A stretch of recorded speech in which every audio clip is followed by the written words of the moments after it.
자, 여러분 안녕하세요. 알파 오메가입니다. 오늘 함께 나누어 볼 이야기는 엔비디아입니다. 엔비디아를 지금 뭐 사야 되냐, 팔아야 되냐 그런 얘기를 하기 전에 엔비디아가 반도체 업종에 있는 기업이잖아요. 그러니까 그 반도체 업종의 이야기를 먼저 좀 해보고, 그리고 또 무슨 얘기를 하고 싶었냐면, 반도체가 지금 뭐 칩이 부족하다라고 계속 이야기가 나오고 있는데 걔가 왜 그렇게 됐는지 한번 먼저 이야기를 좀 꺼내면서 오늘의 이야기를 좀 시작을 해볼까 합니다. 자, 그래서 지금 우리가 이 반도체 부족 현상이 왜 생겼냐라고 이제 이걸 봤을 때, 우리가 이제 때는 바로 이제 2020년입니다. 도널드 트럼프 대통령이 대통령이던 시절에 중국에 대해서 이제 반도체 굴기를 꺾는다고 해갖고 제재를 시작을 하죠. 그래서 그 당시에 이제 중국의 1위 파운드리였던 SMIC를 제재를 하게 됩니다. 그런데 이 SMIC가 무엇을 만들던 회사냐? 뭐 최근에 뭐 삼성이나 TSMC에서 만드는 그렇게 막 정말 고기술을 이용한 그런 최고급 사양의 반도체가 아니었어요. SMIC는 차량용 반도체 같이 약간 조금 아래 등급의 기술을 요하는 그런 반도체를 만들던 회사입니다. 그런데 중국이 이 SMIC를 제재를 하죠. 그랬더니 그러면 지금 미국이나 뭐 다른 나라에서 지금 SMIC로부터 차량용 반도체를 받던 회사들이 공급이 끊기잖아요. 그래서 SMIC 말고 다른 반도체 기업들이 이제 SMIC를 대신해서 차량용 반도체를 이제 만들게 되는데, 그때가 때이니만큼, 왜냐면 코로나가 있었잖아요. 그래서 다른 반도체 업체들도 지금 뭐 인력도 줄이고 설비 확충도 취소하고 굉장히 힘든 시기였단 말이죠.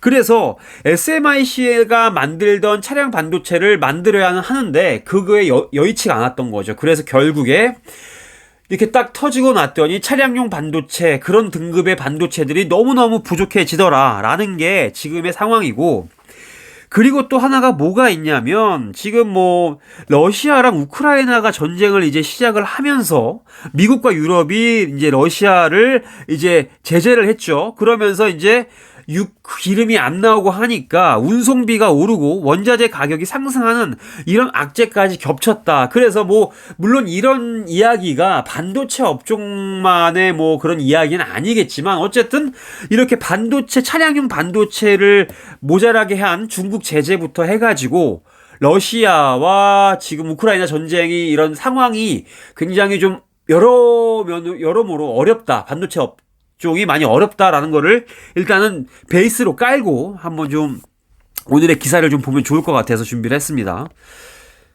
자, 그리고 오늘 마침 이런 기사가 나왔어요. SK 하이닉스가 3분기 영업이익이 60% 감소했는데 그 이유가 뭐냐? 반도체 수요가 부진했다. 그러니까 반도체를 원하는 사람들이 없었다라고 얘기를 하는 거예요. 그런데 여기서 우리가 잘 짚고 넘어가야 할 게 뭐냐? 반도체 중에 메모리 반도체의 수요 감소다. 그러니까 비메모리 반도체가 아니라, 그러니까 예를 들어서 그런 CPU나 핸드폰에 들어가는 그런 비메모리 시스템 반도체가 아니라, 여기서 지금 말하는 반도체 수요 부진은 바로 메모리 반도체다. 그러니까 무슨 저장 장치 있잖아요. 그러니까 우리가 흔히 제일 쉽게 접하는 D램 혹은 USB도 그런 메모리겠죠. 메모리 반도체겠죠. 그런 것들이 수요가 감소했다. 왜 근데 수요가 감소를 했느냐? 지금 전 세계적으로 거시 경제가 환경이 악화된다. 지금 물가가 상승을 하니까 사람들이 살기가 힘들죠. 금리도 올라가고 그러니까 소비를 줄입니다. 그러면서 컴퓨터도 안 사고 이것저것 다 안 사게 돼요. 그러니까 컴퓨터에 D램이랑 그런 게 많이 들어가는데 사람들이 PC를 사지 않으니까 당연히 SK 하이닉스나 삼성전자에서 만드는 D램 혹은 낸드 플래시가 팔리지 않겠죠. 그러니까 결국에 SK 하이닉스와 삼성전자의 실적이 떨어질 수밖에 없다라고 정리를 할 수가 있겠습니다. 그래서 어쨌든 지금 이 기사를 제가 왜 가지고 왔냐면, 비메모리 반도체의 수요 부진이 아니라 이 기사는 메모리 반도체의 수요 부진이다라는 걸 말씀을 좀 드리고 싶어서 가지고 왔습니다. 자, 그리고 여기에 또 상반되는 기사가 하나가 있어요. 물론 1년 전 거기는 한데 반도체 가격이 1년 만에 50% 오르고 내년에도 오른대요. 이게 무슨 얘기입니까? 지금 우리가 SK 하이닉스는 수요가 부진해서 수요가 없다 그랬잖아요. 그래서 가격이 떨어진다라고 했는데 여기는 완전히 정반대의 이야기를 하고 있죠. 여기는 지금 수요가 너무 많고 그래서 가격이 올라간다라고 얘기를 하고 있습니다. 이 이유가 뭐냐면, 여기서 말하는 반도체는 메모리 반도체가 아니에요. 여기 한번 기사를 한번 쭉 볼게요.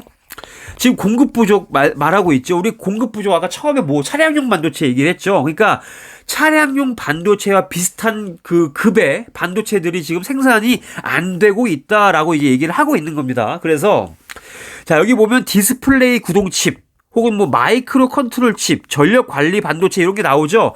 이런 것들이 부족하다. 근데 이게 바로 최신 기술로 제작된 고가 반도체가 아니라 차량 반도체처럼 옛날 공정으로 만드는 그런 레거시 칩들이다. 옛날 칩들이다. 결국 가격이 오르는 건 메모리 반도체도 아니고 비메모리 반도체도 아니고 여기서 이야기하는 건 차량 반도체와 같은 약간 아래 등급의 반도체가 모자라서 지금 우리가 자동차도 못 만들고 배도 못 만들고 전자제품도 못 만든다. 이렇게 정리를 하면 될 것 같아요.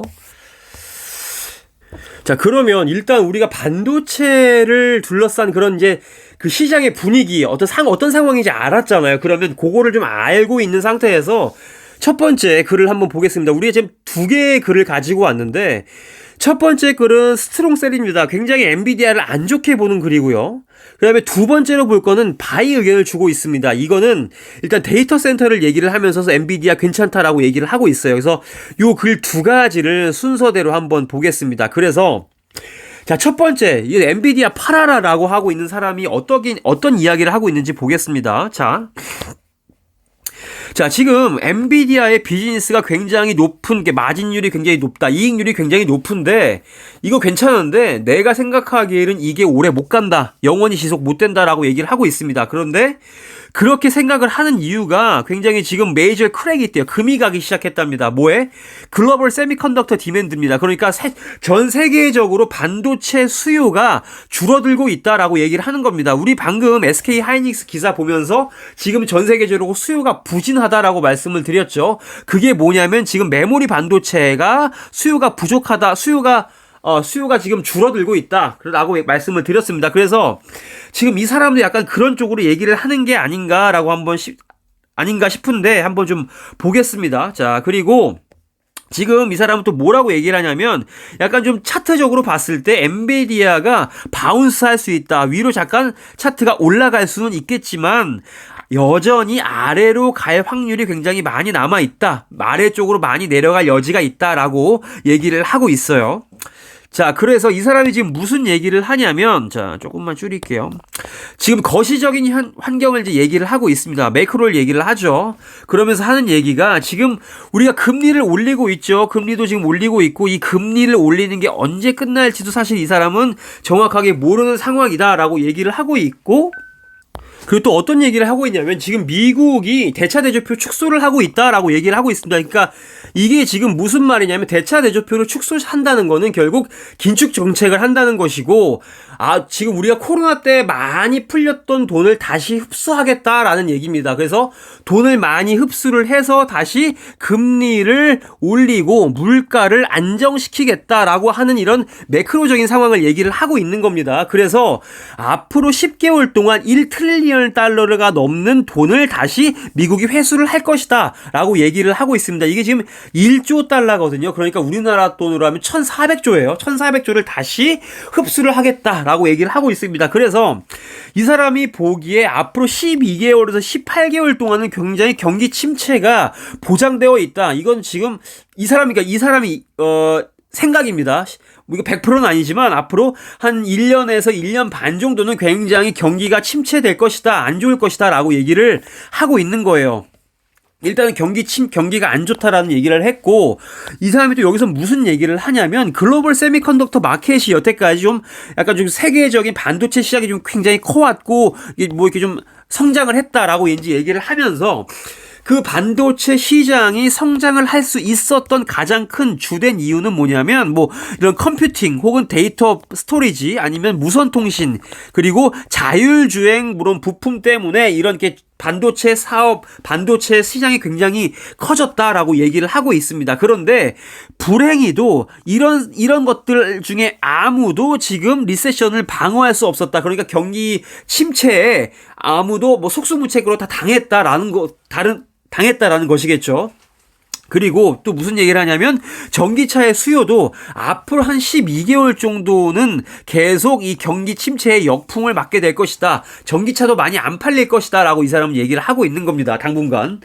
그리고 또 무슨 얘기를 하냐면 이 R&D 쪽, 그러니까 지금 우리가 경기가 안 좋아지고 회사들의 상황이 안 좋아지면 일단은 깎는 게 뭐냐면요, R&D에 대한 예산을 깎습니다. 그런데 회사들이 R&D에 예산을 깎는데, 그럼 R&D에 예산을 깎게 되면 이거와 가장 좀 연관이 되어 있는 뭐 클라우드 컴퓨팅 연구 혹은 인공지능 연구에 대한 예산이 삭감이 되겠죠. 그렇기 때문에 약간 이거에 지금 많이 초점을 두고 있는 엔비디아가 앞으로 약간 전망이 안 좋을 수 있다라고 이제 얘기를 하고 있는 겁니다. 자, 여기 보시면 세미컨덕터 PPI가 나와요. 이건 뭐냐면 반도체 생산자 물가 지수입니다. 그러니까 우리가 최근에 많이 보는 CPI 있죠. 이거는 소비자가 물가를 바라보는 시선이었다면 이 PPI는 생산자의 입장에서 바라보는 물가예요. 그런데 이 생산자 물가 지수, 반도체 생산자 물가 지수가 좀 약간 높아져 있는 상태다. 그러니까 이 말은 뭐냐면 반도체를 만드는 기업들이 반도체를 생산할 때 조금 이전보다 더 돈이 많이 들어간다. 한마디로 말해서 기업들에게 부담이 되고 있다라고 얘기를 하는 건데, 결국 이건 뭐냐면 물가 상승 때문에 그렇다라고 얘기를 하고 있습니다. 그러니까 여기서도 엔비디아가 이거를 지금 고스란히 느끼고 있다라는 말을 하고 싶은 거겠죠. 그리고 또 무슨 얘기를 하냐면 이 사람은 앞으로 전반적으로, 그러니까 그 전 세계의 반도체 수요량이 떨어질 것이다라고 이 사람은 지금 다 그렇게 예측을 하고 있습니다. 자, 그런데 전 세계적으로 이렇게 반도체 수요가 줄어들 것이라는 게 지금 이렇게 저기서 지금 신호가 나오고 있다. 이게 지금 SSLF가 삼성전자예요. 삼성전자와 AMD가 지금 실적 발표를 했는데 굉장히 안 좋게 나왔다라고 얘기를 하고 있어요. 대신에 이제 TSMC가 좀 좋게 나왔는데 이거는 사실 뭐 그렇게 뭐랄까요, 그런 환율에서 오는 그런 약간 장점이 있었다라고 얘기를 하고 있고, 그 다음에 약간 그 주문이 이제 뚝 끊긴 게 완전히 약간 좀 반영이 되지 않았기 때문에 TSMC가 좋게는 나왔지만 아마 시간이 지나면 TSMC도 실적이 안 좋게 나올 것이다 라고 이 사람은 얘기를 하고 있는 겁니다. 그리고 지금 이 저자는 뭐라고 얘기를 하냐면요, 이 PC의 수요가 굉장히 좀 마켓 쉐어가 줄어들 것이다 라고 얘기를 하고 있어요. 그러면서 이런 대신에 PC 대신에 있는 스마트폰이 그쪽에 약간 조금 더 좀 뭔가 분위기가 더 좋을 것이다 라고 얘기를 하면서 PC 쪽에 지금 이제 비중이 있는 엔비디아가 결국에 약간 좀 다치게 될 것이다 라고 얘기를 하고 있습니다. 자, 그래서 이 사람이 엔비디아를 또 한번 쭉 본다고 해요. 그래서 지금 주밍인 오토 디맨드, 그러니까 자동차 쪽, 지금 엔비디아가 자동차 쪽이 자율주행 쪽에 이제 반도체를 공급을 하고 있으니까 이런 얘기를 하는 거겠죠. 그런데 이런 자동차 쪽 산업을 보면 우리가 코로나 시기에 굉장히 좀 좋았습니다. 코로나 시기에 되게 좋았어요. 그래서 20% 뭐 인크리스 오버 20%, 그다음에 중고차는 50%의 가격이 상승을 했었다. 왜냐면 코로나가 있으면서 자동차로 이제 왔다 갔다리 했고, 그리고 또 뭐 뭐랄까요, 자가격리를 하면서 아니면 집에서 재택근무를 하면서 컴퓨터가 많이 필요했죠. 그래서 약간 좀 수요가 반짝했다라고 이제 얘기를 하는데, 코로나가 끝나고 나서 굉장히 이제 경기가 안 좋아지니까 금리가 올라가고 물가가 올라가니까 이 사람들이 자동차를 안 산다라는 거예요. 자동차를 사는 거를 뒤로 미뤘다라고 이제 얘기를 하는 거죠. 그럼 결과적으로 여기도 엔비디아가 지금 칩을 공급을 하는데 당연히 그 레비뉴 매출에 마이너스적인 요소가 있을 수밖에 없겠죠. 그리고 지금 또 어디서 이런 증거가 나오고 있냐면 포드가 지금 디맨드 디스트럭션을 이미 지금 얘기를 했다라고 얘기를 하는 겁니다. 그래서 지금 앞으로 다가올 분기에 포드 자동차를 살 사람이 별로 없을 것 같아요라고 이 사람들이 가이던스를 낮췄다라는 거. 그 다음에 새로운 자동차, 그 다음에 중고차 세일이 2분기에 굉장히 큰 수치로 떨어졌다라는 이제 카맥스 포스팅이라는 기사들이 나오고 있는 걸로 봐서 지금 경기가 안 좋아지고 있고, 자동차 쪽은 일단은 안 좋다. 결과적으로 엔비디아도 이것 때문에 영향을 받을 수 있다라고 이제 얘기를 하고 있는 거죠.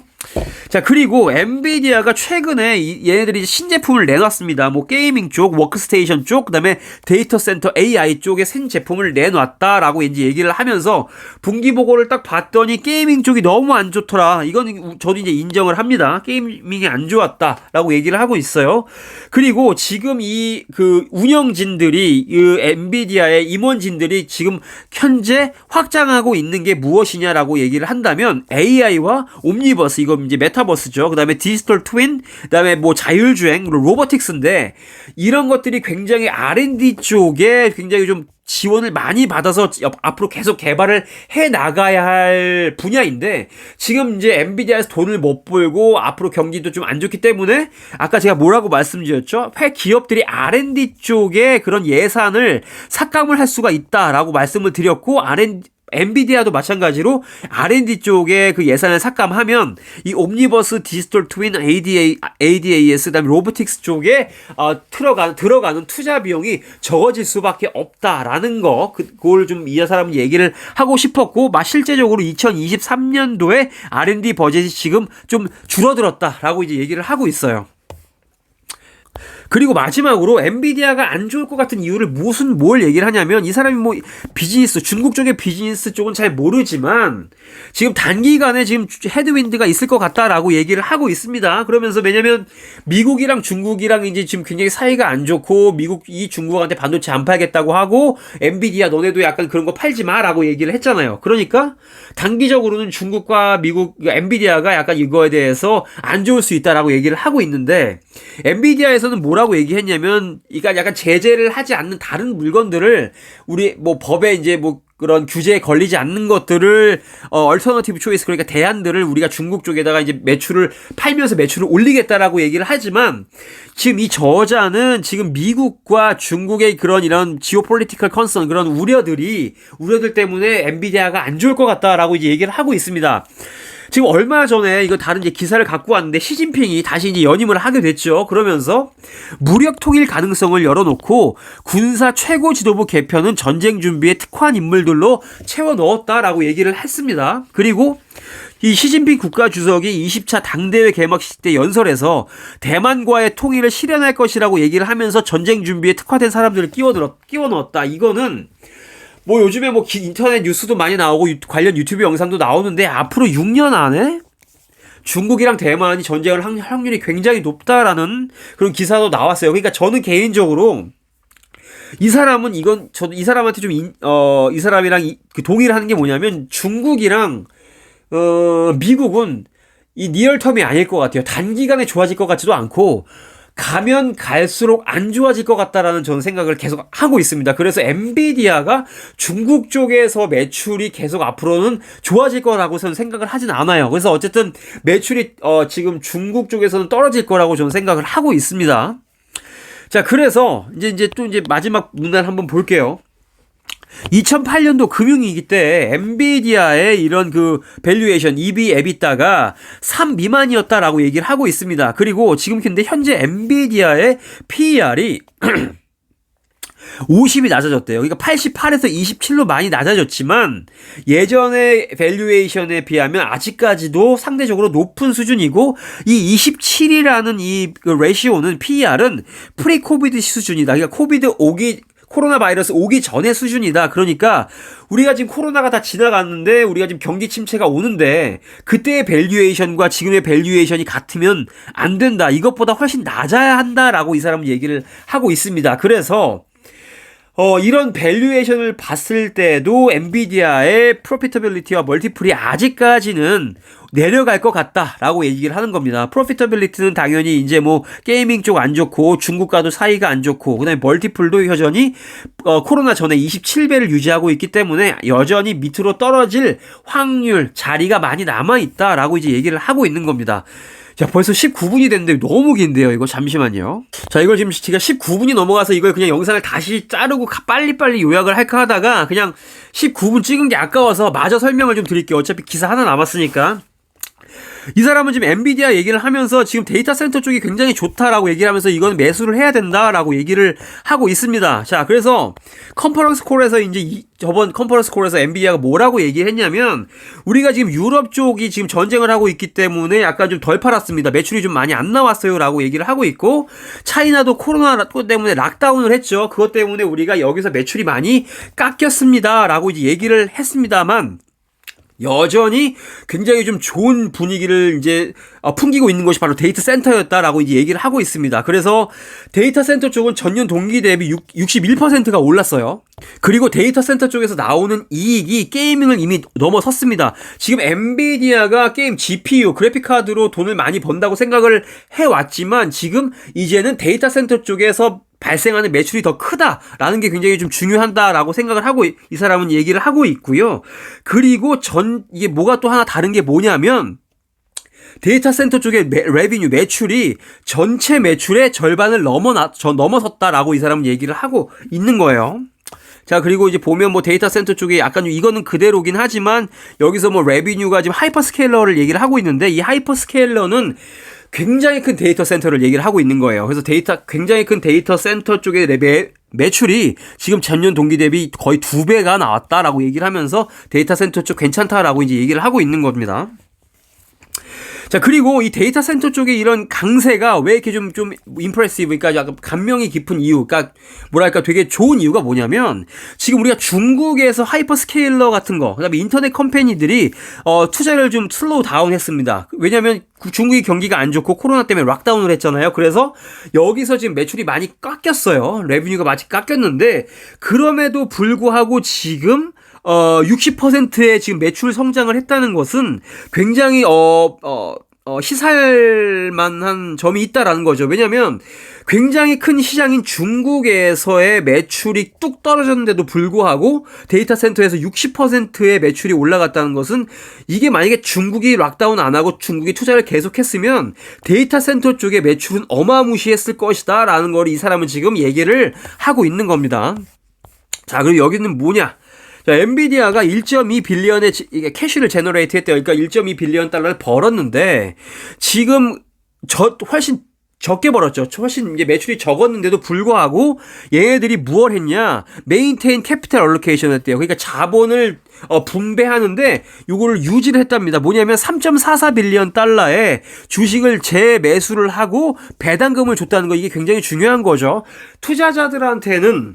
투자자들한테 약간 호의적인 이런 정책들이 좋아지거나 나빠지거나 굉장히 이거에 민감한데 엔비디아는 매출이 줄었음에도 불구하고 투자자들을 위한 이런 정책을 전혀 바꾸지 않았다라는 거, 요런 거를 지금 얘기를 하고 있습니다. 그러니까 좋다라고 얘기를 하는 거죠.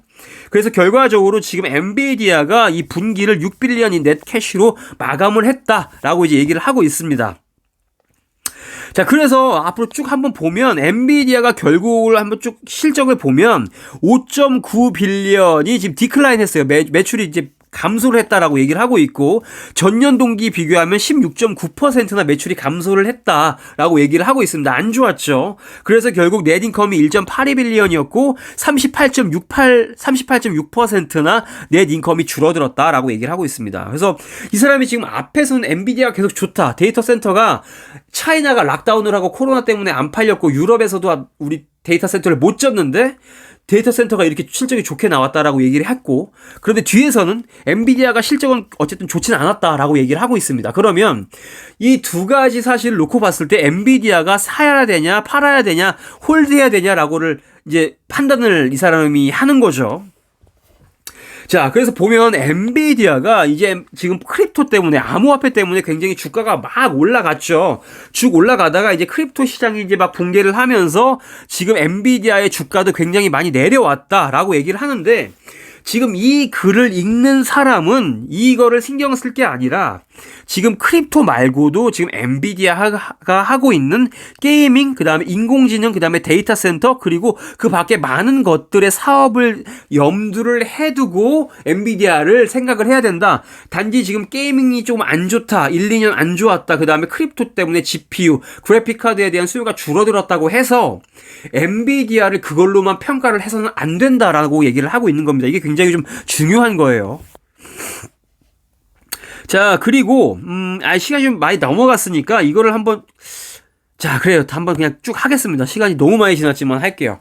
자, 그래서 지금 이 세상이 스마트 디지털로 넘어가고 있다. 그런데 이 사람은 이 스마트 디지털, 이 디지털로 변하는 이 사회상이 금방 끝날 것 같지는 않다. 고로 엔비디아는 계속해서 필요한 회사가 될 것이다. 라고 이제 얘기를 하고 있는 겁니다. 자, 그런데 여기서 또 이런 얘기를 해요. 37배의 어닝을 얘기를 합니다. 그러니까 PER이 37배다.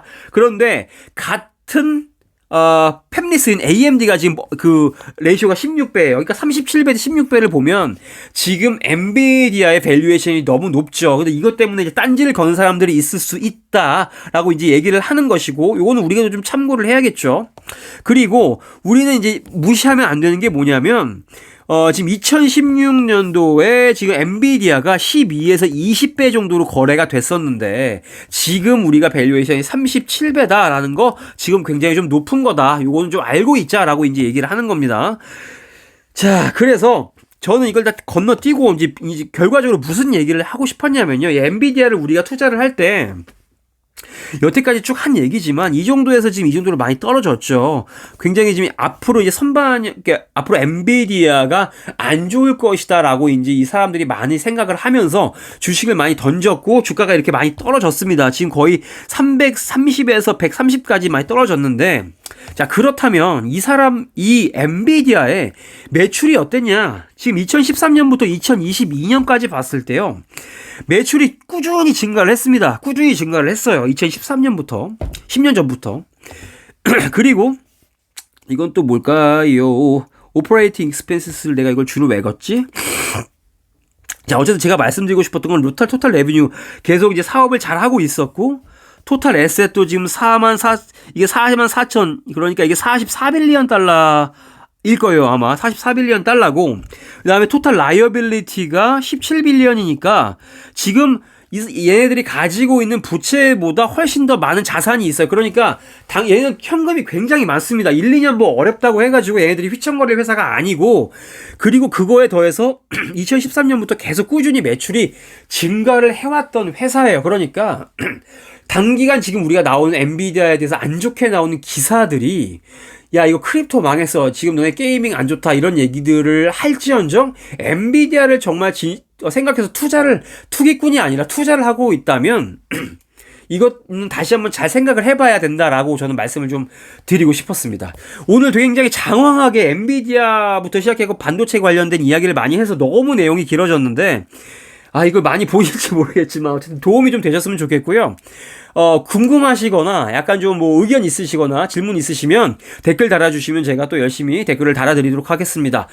들어주셔서 감사하고요. 즐거운 저녁 되십시오. 알파 오메가였습니다. 감사합니다.